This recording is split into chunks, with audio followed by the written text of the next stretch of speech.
So good morning, everyone, and welcome to Yin Yoga. Let's have a comfortable seat. Closing your eyes.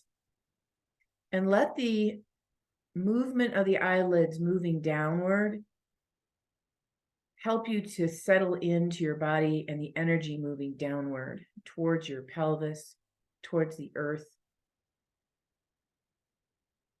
And as we always do when we sit, we have this beautiful ability to create the energy moving in either direction. So downward moving energy, really great for grounding, stability, stillness. But then we need a little bit of upward moving energy so we don't collapse, yeah? So think about lifting the spine like it's floating. So not a lot of muscular energy, not a lot of effort. Just see if you can find that sweet space between that grounding energy and the lightening energy. And as we do, we tend to lift our chin slightly. So see if you can gently just drop the chin, maybe a half an inch. You can imagine the roof of your mouth. So we have these domes in our body. Dome of the base of the foot, we call the arch. Dome of the pelvic floor. Dome of the diaphragm, our breathing muscle. Dome on the roof of the mouth. And dome on the crown of the head. If you could just imagine these little half domes stacked one on top of another. So thinking about the one on at your mouth, the palate of your mouth, can you slide that backward a tiny little bit? And then move upward through the dome of your head, not through the forehead, but through the backside. Just notice what happens when you have that little bit of shift. Do your shoulders release?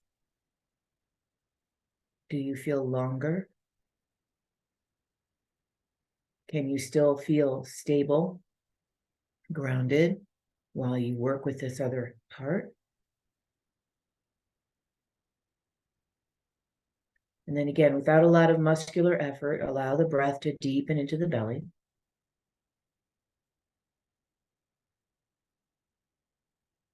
And notice where the breath is moving to. Can you feel it anywhere else?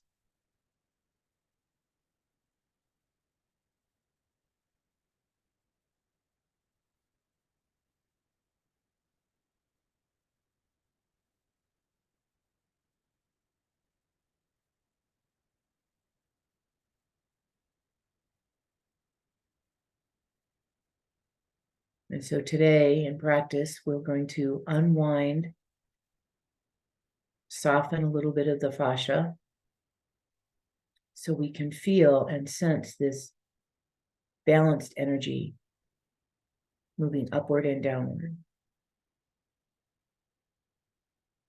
Let's bring the hands together, palms touch at the heart center. Bow the head just a little bit more. And see if you can lift the heart just slightly so they meet. Think head to heart to head. Holding any intention that you might have for your practice this morning. I'm holding the intention of gratitude for all my experiences and for being able to be back on the mat with you this morning. Take a nice deep breath. And as you exhale, release the hands, softly open the eyes and come back. Great. So if you don't remember, most of my yin classes start with satya, which is a somatic movement.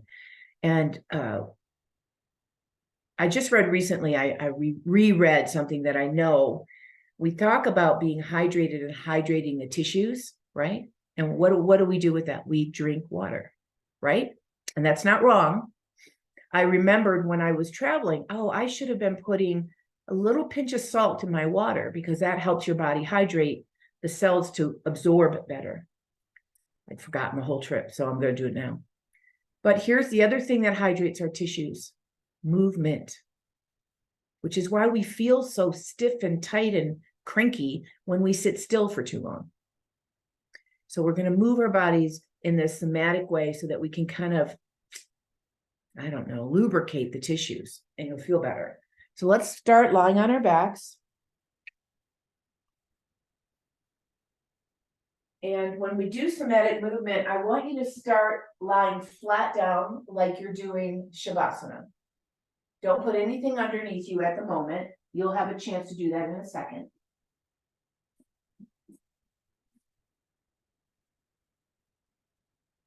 And then once you lie all the way down in Shavasana, take a little assessment. What's happening? What do you notice? Do you have activity in the mind, like a story about laying on the floor? Do you have sensations in the body? What do you notice?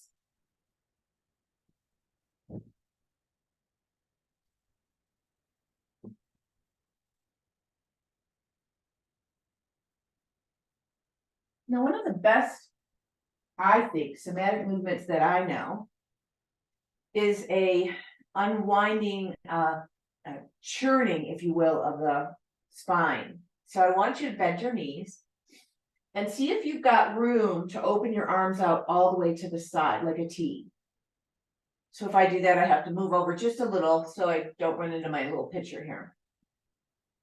Keep your palms up for a moment and let your feet be apart, like as wide as the mat. You're just going to take a breath.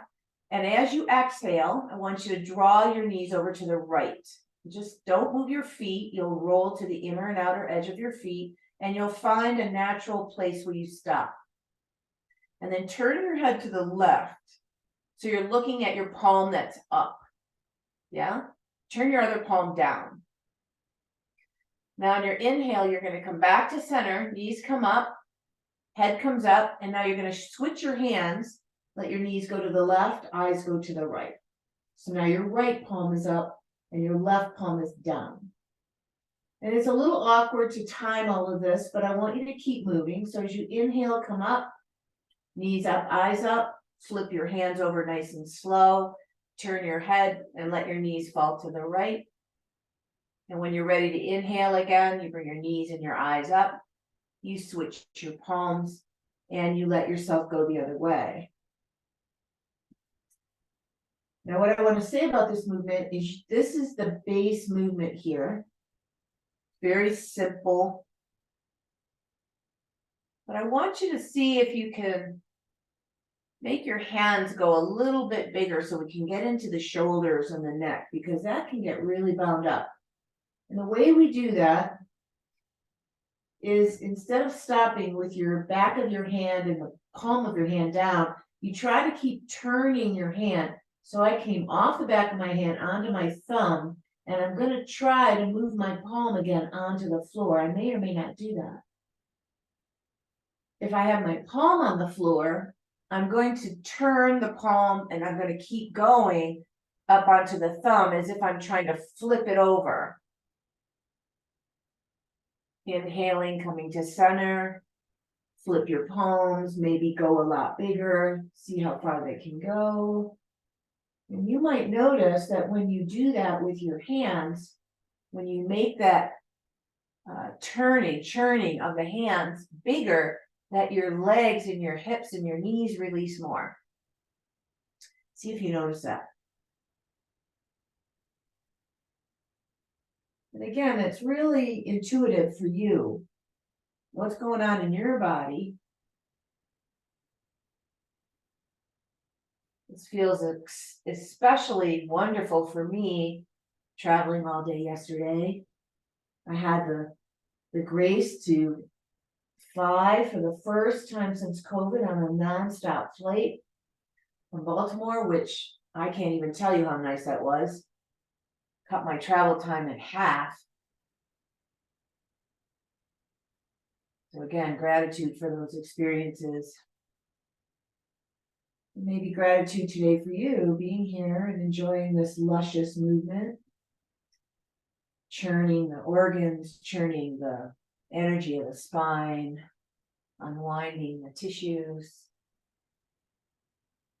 Now, the next time you come up to center, I want you to pause, bring your arms down, bring your legs down, and notice, did anything shift? And the answer may be no, or the answer may be yes. Just notice what's happened. Don't worry about anything other than that.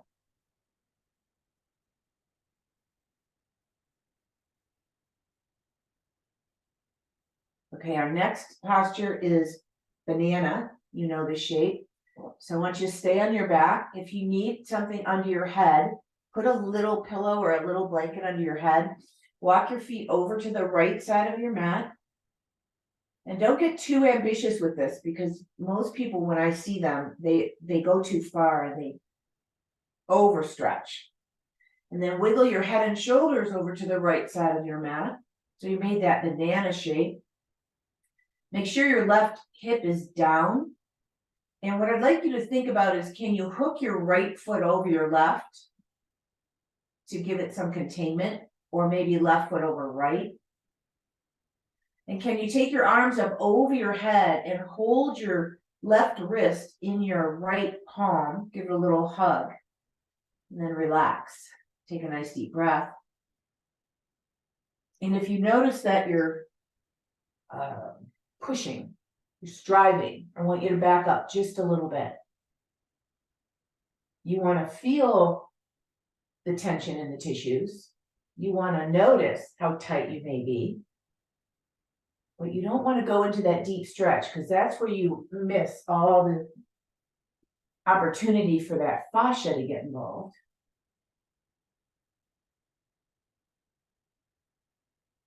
Go back to the breathing.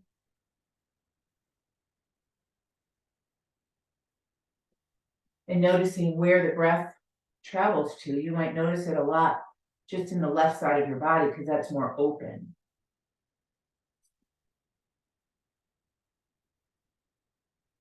Reminding you that where the breath goes, prana flows. So this life force energy that we're part of, that we are,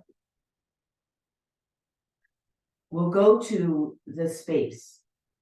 We make space so that the energy can flow there. So when we're tight and constricted, there's no energy. And then what happens is we just start to get tighter and it becomes more painful. And it's a cycle that we don't know how to break sometimes.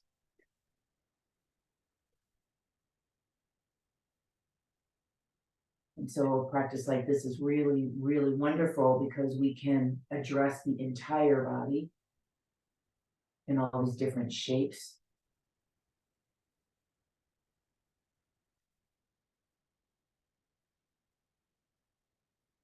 And even though you're still,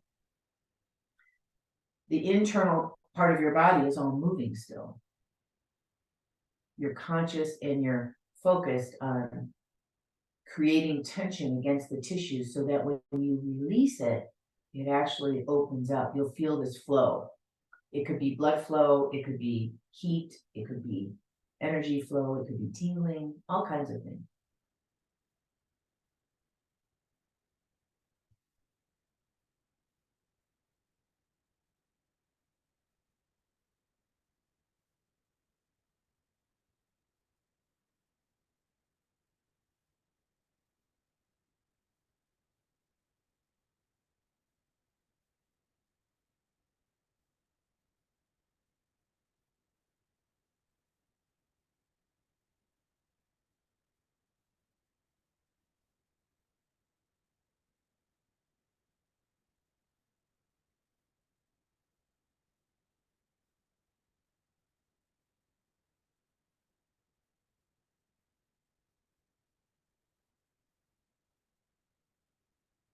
Take a nice deep breath.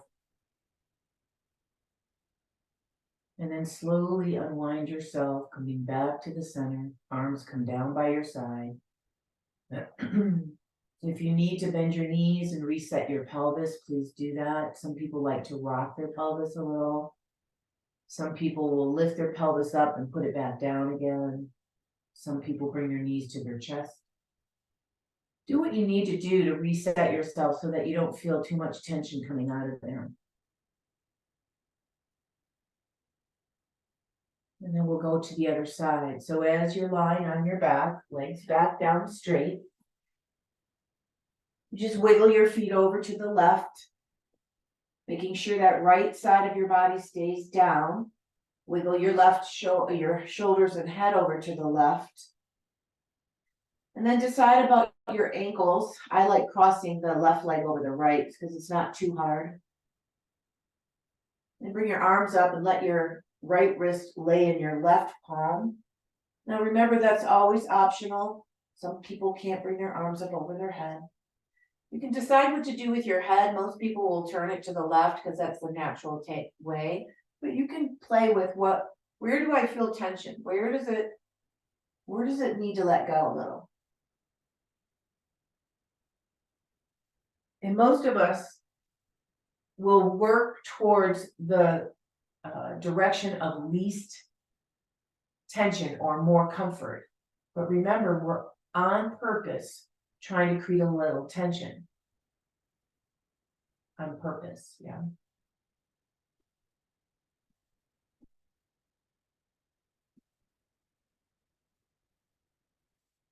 Breathing into the right side of the body, just noticing how open that space is. Most of us are tight on one side or the other. And I like to remind people that when we're working in the lateral part of the body, like we are right now, or when we're working with the midline of the body, say inner thighs, pelvic floor, deep tissues of the spine, these are what we call yin parts of the anatomy. There are feminine energy places versus our legs or big quads or our chest muscles or our head. Those are more yang or more active, more healing parts of our body. So when I think about that, I can soften a little because I'm not trying so hard.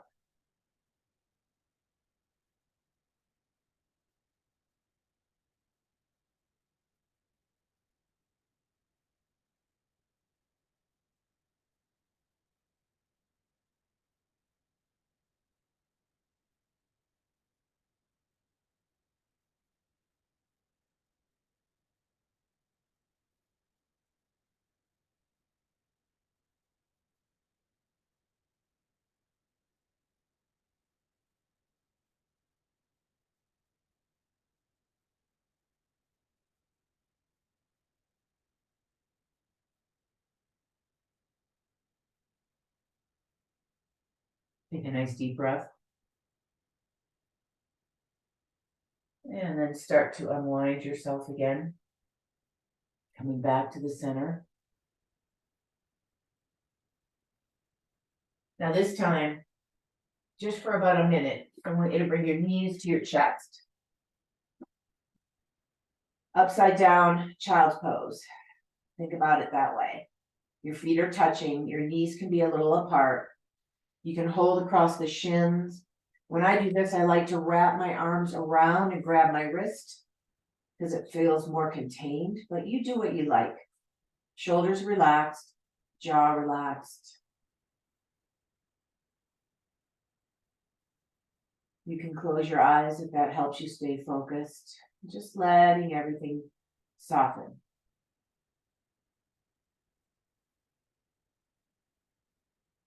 We're a culture of doers. So it's a wonderful opportunity just to become still.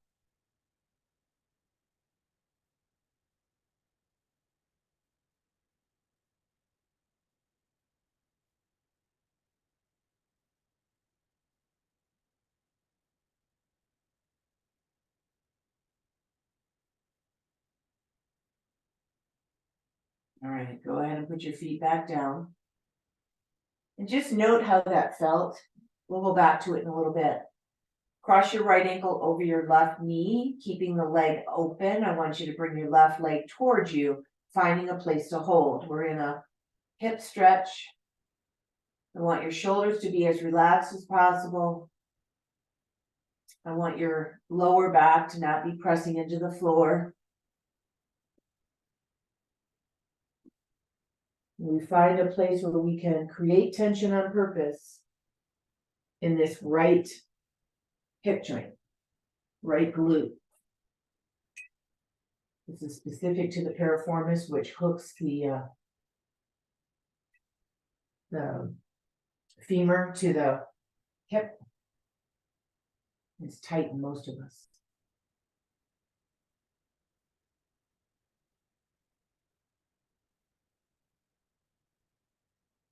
I just came from a good friend of mine. I've known her since I've been 28 years old. And she's like the opposite of me. You know, she doesn't exercise. She sits on the couch all the time. And we were talking about, you know, how you get older and you have all these aches and pains and different kinds of issues that are going on. And I showed her the stretch because she said her hips hurt all the time. And she could not even cross her ankle over her knee. She couldn't even do it. That's how tight she was. And I said, that's why your hips hurt. Just keep doing more of that. Don't go to the doctors. Don't get a cortisone shot. Don't do any of that. Just stretch. And it always surprises me. She's known me a long time. I know she's heard me talk about this. I know she's seen me stretch. But she just doesn't apply that knowledge to her, you know, her own body. I don't know. Maybe we all do that to some degree.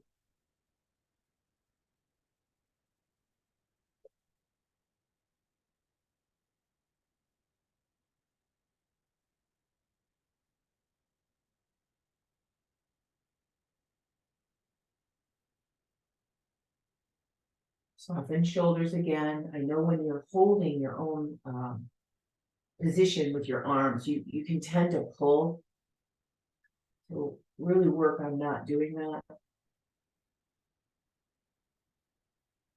One of the tricks you can do with this particular pose, if you are having a hard time letting go of your arms, is you can put a block under your foot, or you can put a foot up on a wall. Take a nice deep breath. And as you exhale, release your leg, uncross your legs, reset your pelvis, or stretch your legs out, or bring your knees to your chest, whatever you want to do for your second side.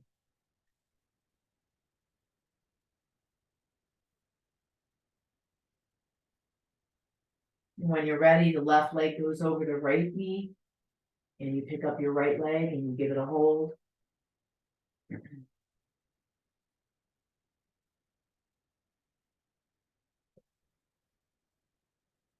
Once you get yourself in position, just see if you can soften your effort. If you put enough tension on your, in this case, your hip socket, your body will soften.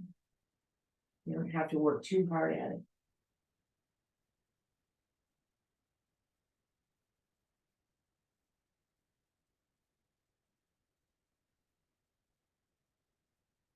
You find a place between that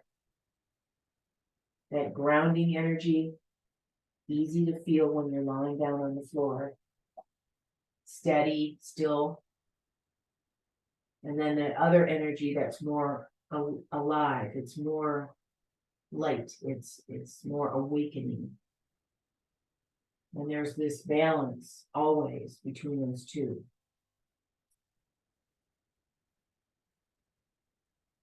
I talked about this when I taught the retreat up in Rehoboth, and I might have brought it up before I left, but I was talking about the qualities of the mind. We always focus on the body in yoga, but yoga is really the practice of the mind, interestingly enough, so that you can sit and be still and have what we call sattva, balance, harmony of the mind. And I used the language flow state. And you can think about that in any way you want to apply it. So flow state of the mind basically means that, you know, you're not sad or depressed, or sad isn't even the right word because sad's an emotion. Depressed or dull, not feeling excited or stimulated about anything. But then you don't want to be so overstimulated that you start to feel anxious or that you start to feel unfocused, like your mind is jumping all around, what we call monkey mind in yoga. We've got this nice flow, right? It's back to the flow. So we've got this energy flow, grounding, enlightenments. We've got the balance of the gunas, we call them, of the mind. You can even think about your physical body having a flow state. You don't feel burdened by any particular thing. Take a nice deep breath. And then as you exhale, go ahead and release. Now from here, I'd like you to just put your legs all the way down again. Let's go back and recheck. See what your body feels like now after the first couple of yin poses. Are things starting to shift?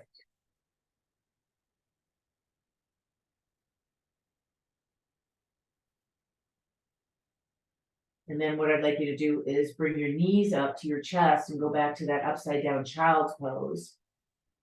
And again, watch yourself. You'll pull with your arms. See if you can soften that and wrap your arms in a way that you're not pulling. And then see how that feels. It doesn't take much.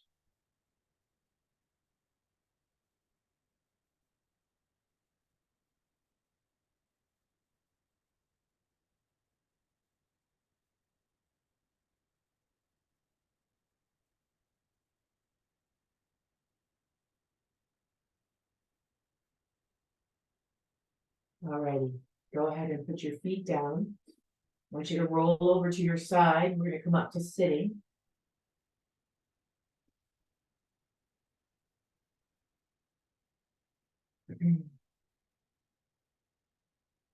So before we get going, I want to just take your arms back behind you. We're going to repeat that movement that we did earlier. So feet are open. I'm resting on my hands, and I've got my hands just behind me. Soft elbows, so don't let your shoulders scrunch up into your neck. Keep that light energy moving up. You're just going to let your knees float from one side to the other. We did this in the very beginning. It was a little bit harder because you're sitting rather than lying down. If it feels too vulnerable, put your feet closer together so that your legs stack more. If it doesn't feel like it's enough, walk your feet farther apart. And what I'd like you to notice before we get to the next pose is when you stop on one side, your top leg, so I'm leaning on my right hip, so my top leg is my left. Can you feel there's a connection between the tightness of your inner hip socket all the way down to your inner knee? Can you feel that? So if your leg's laying all the way on the floor, that means you don't have any tension, but mine's not laying on the floor. And if I try to push it, I can feel that tissue that's wrapped around my inner knee and comes back up around my outer hip. This is why we do these kind of motions, because it helps to lubricate the tissue now in both joints. So stay on this side for a minute and see if you notice that. So if you have inner knee pain, you might have this tightness here. It could be that simple. Can you feel it coming from this inner groin, wrapped around your inner thigh to your inner knee?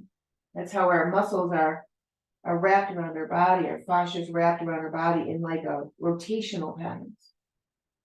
Good, come back up. All right. So let's bring the feet together and walk the feet away from us in a traditional butterfly pose. I want you to bring your bolster, if you have one, and put it on your feet and let it come all the way up to your inner thighs. So my feet are away from me. I do not have them close to me at all. We'll do that in a minute. So I want you to sit up nice and tall once you get settled, and then I want you to walk down. If you don't have a bolster, you can use blocks that sit right here. You can rest on those. Some people like to take their blocks and rest their head on them. I personally, if I'm going to rest my head, I personally like to just bend my elbows and put my head in my hands. Today I'm going to hold the end of my bolster. I'm going to walk my arms forward and let my head kind of release so that I get the gravitational pull of the weight of my head that's going to affect the entire spine down through my outer hips and my outer legs, all the way through my outer knees now and down into my outer ankles.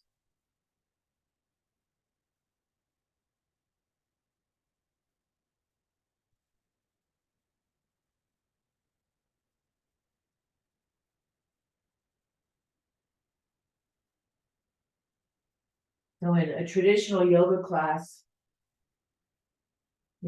I always get the question like, I don't have time for a lot of yoga. What's the best pose I can do? I just want to do one pose every day. Some people would say legs up the wall. And that's a really, really good, I'm going to say restorative pose. But if you want an active pose, it would be downward facing dog. If you're in a yin environment and I get asked that question, this is the pose I tell everybody. This one. Because it has so many benefits.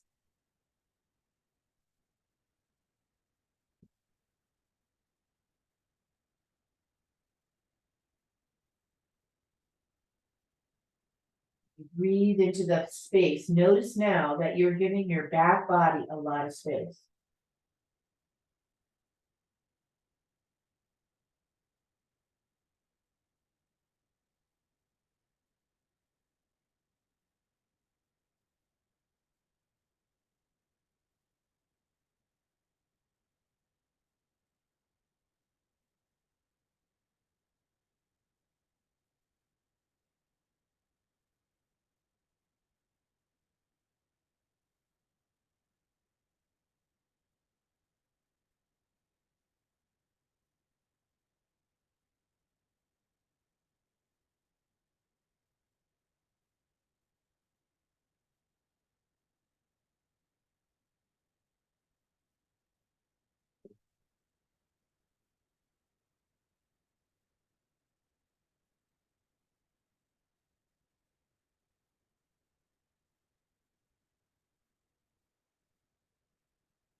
Take a nice deep breath. And then slowly bringing yourself upright. Take a moment. That's a big pose. It has a lot of effect. From here, we're going to move into a deeper inner thigh stretch. Thinking about these yin tissues, we're going to bring the feet closer to us now. Now, the trick with this one, again, we're using the arms, and I'll show you. If I bring my feet so close to me, I start to fall over backwards. That's too much. I either have to sit up on a blanket, or I have to move my feet forward, or I have to use my arms a little to sit up. Now, I don't want to work that hard with my arms, so I could take my blanket and put it right under my sit bones. I want you to feel something higher in the inner thighs. Remember that groin, that inner groin that can get tight and affect your inner knee? So you sit close, you let the knees be open. And some people are super fluid, and so they can take blocks and put them between their feet and make the whole thing wider. That's not me. All right, so once you get settled, so you can hold your ankles or your feet, whatever, but I don't want you to work and pull yourself. I want you to be able to sit tall. We'll be here for another couple minutes. I'll take a nice deep breath. As you exhale, you might think about the dome of your mouth. We did this in the centering. And you let your dome of the mouth slide backwards a tiny little bit. Grow out of the crown of the head. If I have my fingers on the, that soft spot that babies have, it's forward, they go behind that. And then tip your chin just a hair.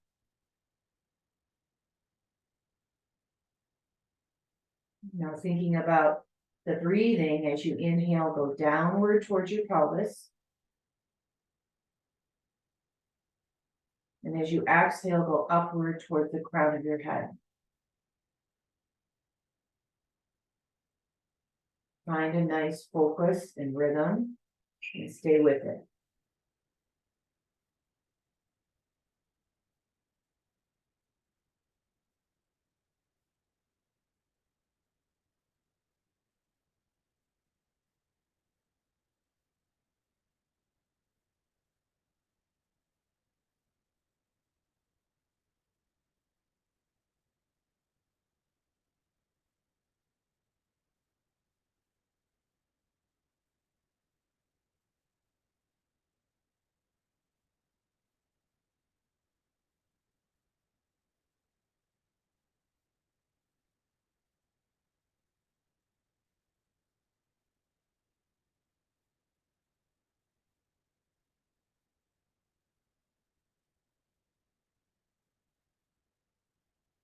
While you're sitting, you might start to slouch a little.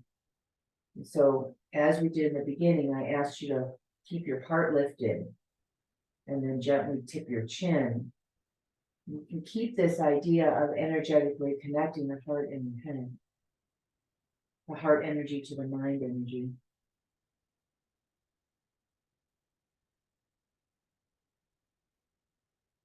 And it will help you from falling over backwards or slouching. It'll keep your shoulders quiet, jaw relaxed.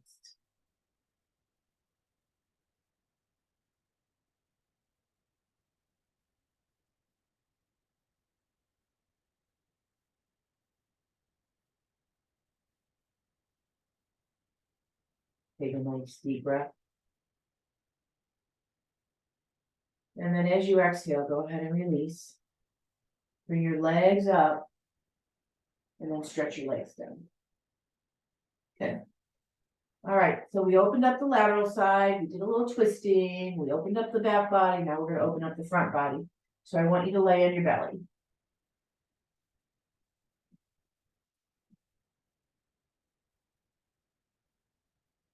So I'm just prefacing Sphinx pose.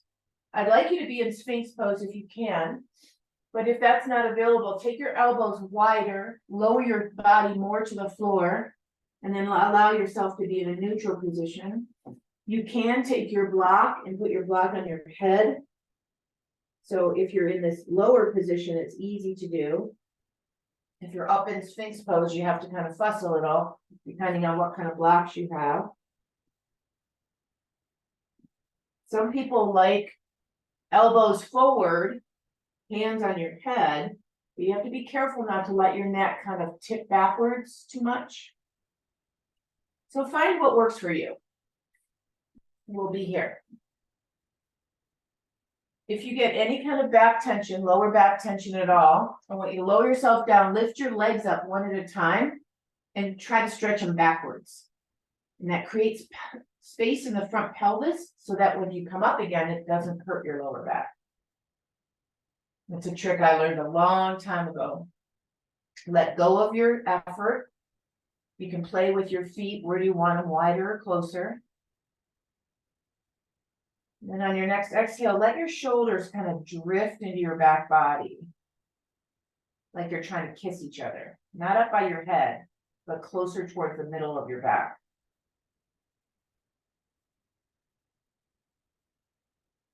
The other thing you can do especially if this is a hard pose for you, is to take your bolster, if you have one, put it underneath your rib cage, not under your stomach. And then you can just let your arms come over the top. And now you're not weighted on your hands at all.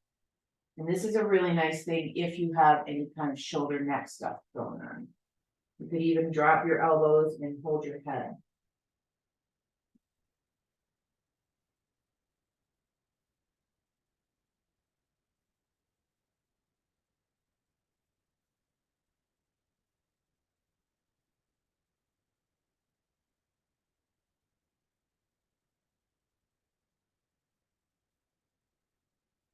Noticing where the breath is traveling to without you trying to make it go anywhere.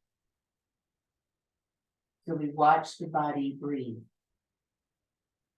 What does the body need?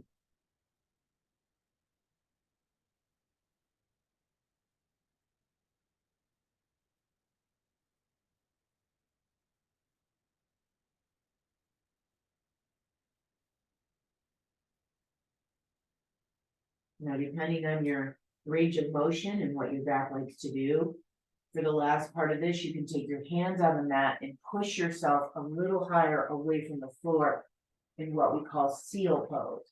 I still have the the bolster against my rib cage, but now I'm a little higher. And I can create a little bit more activity along the entire spine. I'm not trying to push too hard where I get too much tension in my lower back.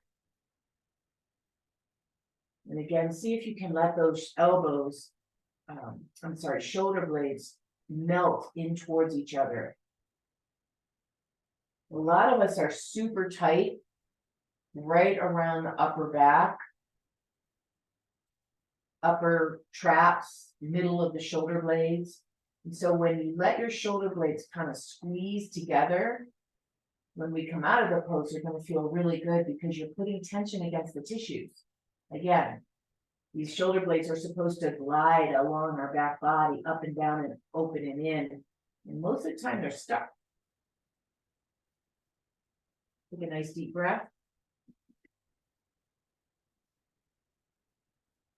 And then go ahead and lower yourself. If you've got your bolster, move it out of the way.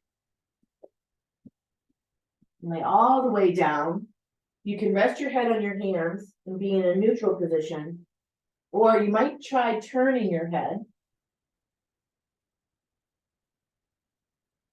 Letting your head just rest in your hands. Or if you like, you can put your arms down by your side with your head turned all the way. So see if you can turn your head well.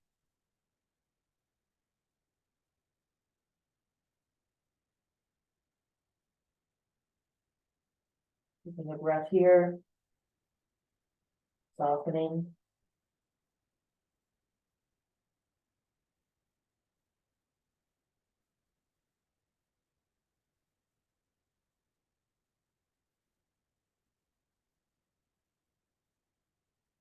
And then turning your head the other way, nice and slow. You went to your favorite side, so this will be your unfavorite side. See if you can turn your head well on this side.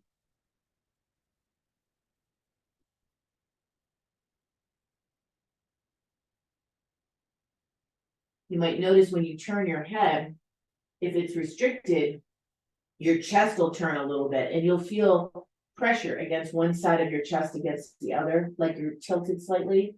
That's your body compensation. So just let yourself soften into that. Try not to work so hard. So if your eyes are turned to the right, make sure your right shoulder and your right chest is a little bit heavy. Your eyes are turned to the left, make sure your left chest and your left shoulder is a little heavy.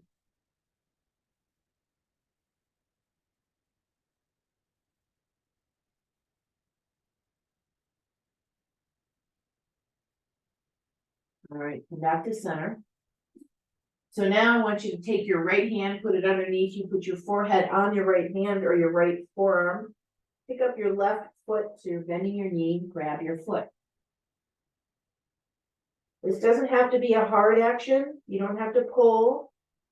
What I'd like you to do is allow your pelvis to feel that grounding energy, that rooting down energy. And we're breathing here for a little bit.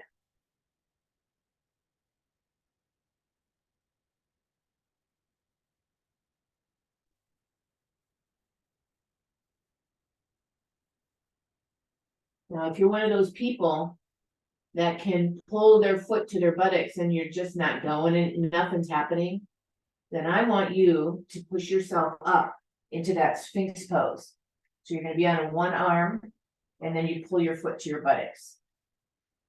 So whenever you lift your upper body, like we were in Sphinx, and you pull on your foot, that actually creates more space in the entire front body. So I've got a hold of my left leg, my arm is straight, my shoulders on my back, and I'm propped up on my right arm. Breathing. Or you can be all the way down, head on your arm. If it's hard for you to hold your foot, hold your pant leg, or maybe get a strap.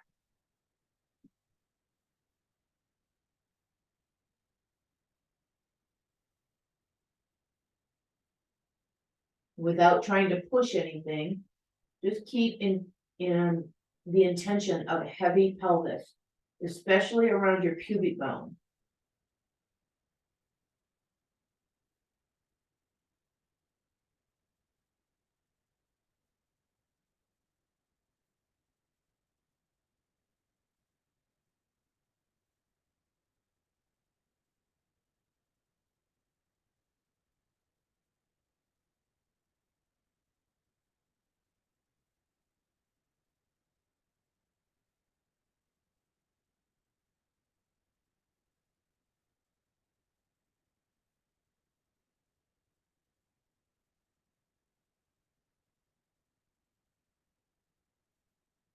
Take a nice deep breath. And then very slowly releasing, coming back down so that you're resting on both hands again in a neutral position.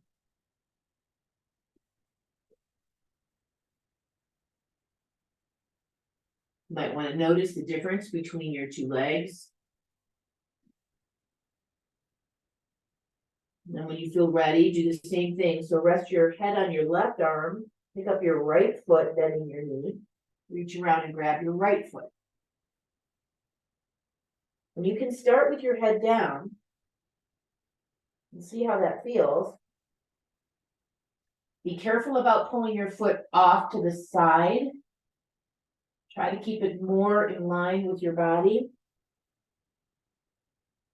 And if you feel like, oh, that's not really doing a whole lot, see if you can prop yourself up into that one-armed Sphinx pose. And I noticed, just sharing with you, so you might have the same experience, I could do it pretty easily on my other leg. This side feels really quite challenging. So I'm going to lower back down.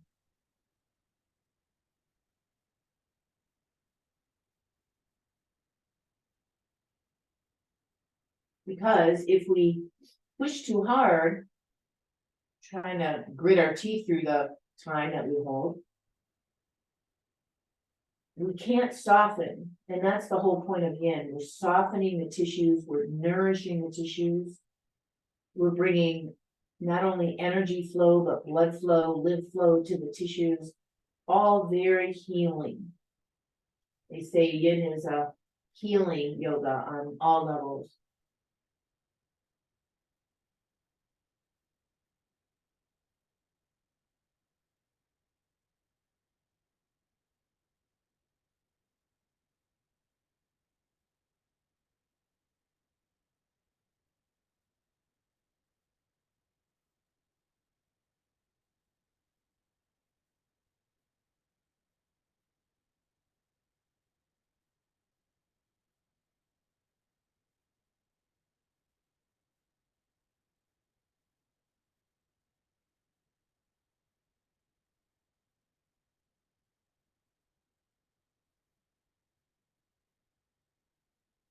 Take a nice deep breath.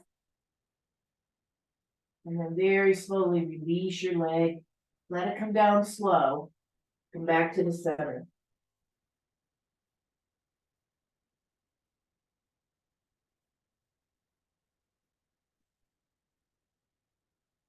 From here, I want you to push yourself up away from the floor. If you have the freedom to go back on your feet and do a traditional child's pose, go ahead. If you don't have that freedom, do 2 or 3 rounds of cat pose and cow pose.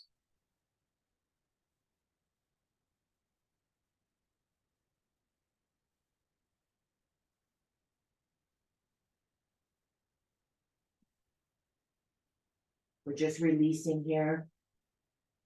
If you're doing cat and cow as I am, go super slow.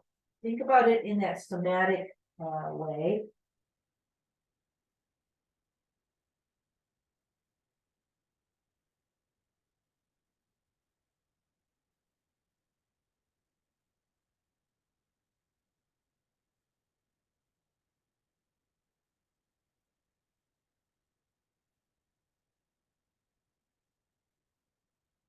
And don't forget, if you're going to cat and cow, then move your head. Tuck your chin way into your chest when you're up in the cat. Lift your eyes and your chin when you're up through cow. We tend to forget to move our head around enough so that the tissues around the neck can release. Okay. Finding that neutral position. If you're in child's pose, we're going to come up and we're going to find our way onto our backs. And I'd like you to bring your knees back to your chest. We did this before. So when you lie down, pick your hips up and kind of reset yourself so that you're as straight as possible. And then bring your knees back up. I don't care how you hold your legs, just make sure that you're not overworking your arms. Can you feel the weight of your head? And that soft palate of the roof of your mouth moving backward. Notice if your chin is up or in. If your chin juts up and you really can't move it, I want you to put a little blanket under your head. Noticing your shoulders dropped way down and relaxed toward the floor. Can you feel your pelvis resting?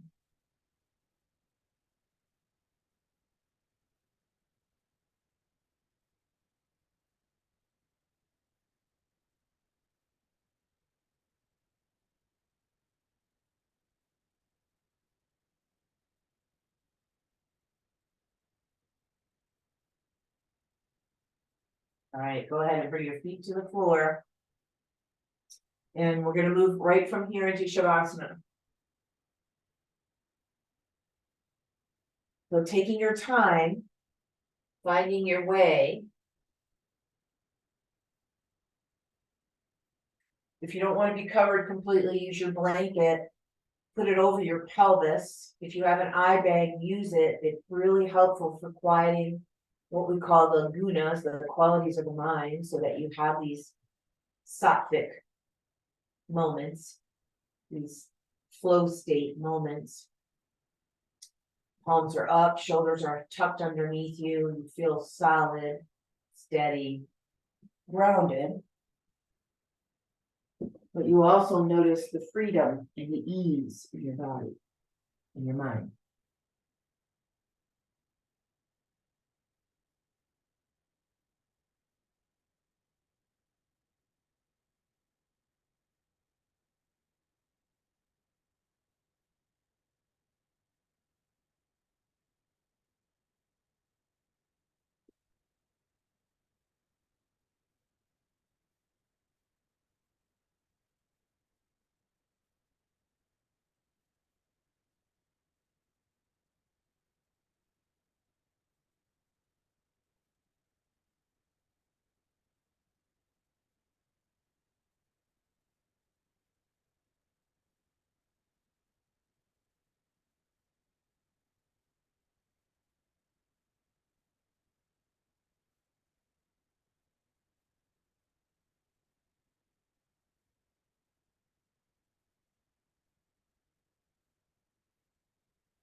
Take a deeper breath.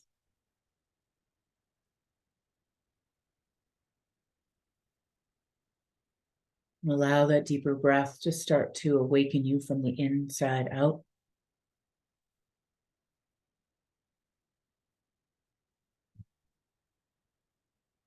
When you feel ready, start to stretch and move, bringing yourself back completely.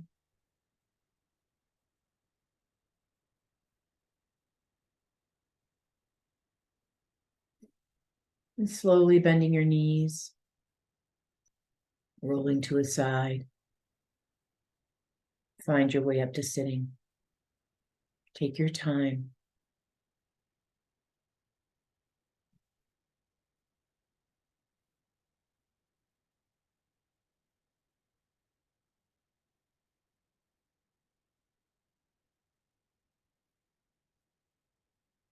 Once you're seated, bring your palms together. Thumbs touch your breastbone. Slide your fingernails gently up the skin so you feel the front body lift slightly, and notice your shoulders release. From there, you can bow the head. As I started with so much gratitude for being able to have the experiences that I've had recently, and also be here with you on the mat. So much gratitude for our body wisdom and our guiding light. May our light always shine brightly. May we always see the light in each other. Namaste.